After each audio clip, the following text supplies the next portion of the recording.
Their plans have been foiled.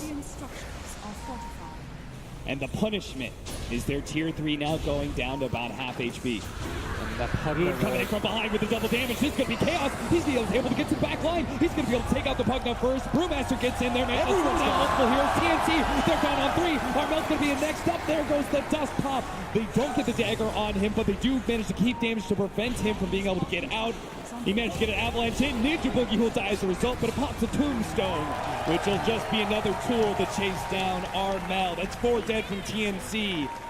What a beautiful setup there, using that double damage and the TP around, managing to get behind and take out Sam H, who's been a problem. Every single time they've gone for these fights, they've been hitting Armel first. Did they not have vision in that top area to see the Shrine TP? No.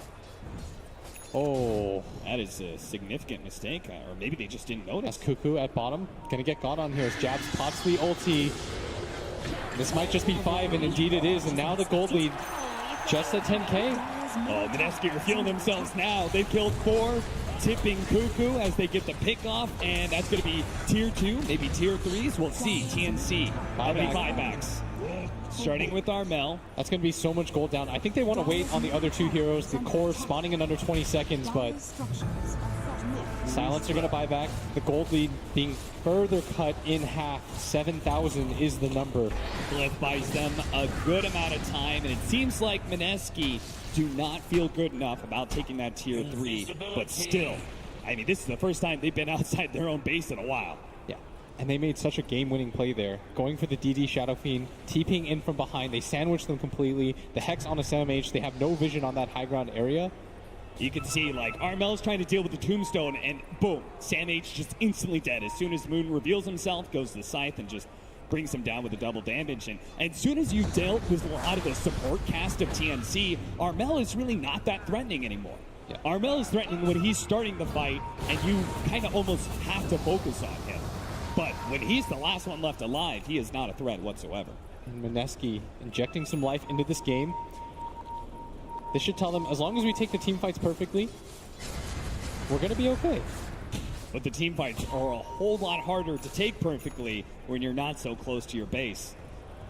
So as they do manage to get quite the windfall in net worth, now TNC is only 5K ahead. Mineski also put themselves at risk. They're a little bit more split up now. Now they're going to be playing on TNC. They've got another DD rune, Armel. Oh, it went so well last time, so Moon's going to go and get it again immediately. Armel does manage to get the disable on the Moon, but he comes to BKB, and now Armel doesn't have any more damage left. They've already taken out Cuckoo. That's going to be Mushi's job every single time. Armel's BKB is about to wear out, but now Armel dies here. They're trying to go for the side. They're trying to go for Spectre. They're controlling him pretty well, but he pops the Manta, and now he's going to be able to turn. Gets the Abyssal Blade onto the Clinks. They need to be able to get Raven out. Armel goes down here, down by all the Tombstone, and now Armel is going to be caught by Jabs as well. TNC are falling over the place. 2 men dead. 3 actually is TNC with only the buyback on Raven. How could they hold this with only an Earth Spirit? It's 2 on 5. All of a sudden, just 2 team fights, and Mineski may have just scored themselves to win. They're going straight for the tier 4s. I think it's over. The throne exposed, and it seems to be over. Tim Trent comes in, instantly gets side the fight. No damage comes out whatsoever. Instant buyback. They do manage to take out Jabs, but Raven by himself trying to take on Mushi, who's just so much HP. They can't really stop the throne from going down. They poke at Mushi bit by bit. He gets a Abyssal Blade up. Now controlled, kick away. That's going to be able to buy maybe Raven a little bit of time. He's trying to get back to the fountain, but the rest of the team will finish off the throne. Mineski come back and survive through the International. They only won 2 team fights, and it was the only 2 team fights that mattered in the game. Yes. 2 team fights, but that's all you need if you're Mineski to be able to secure a win and knock out TNC. 18-30 was the score. They wiped them twice. At some point it was like 8-28. And all that mattered was those 2 pickoffs. When they got the DD, they used it so effectively. Moon with the most fortuitous TI winning DDs that I've ever seen. And they took full advantage of it. I mean, they did not, like, the fact that they saw that double damage rune, that's a blessing, but they used it perfectly, right? The way he was able to come in from behind in those fights, honestly, very impressive. The patience from Mineski, just being able to hold out for that long, and then being able to just finally find those 2 team fights.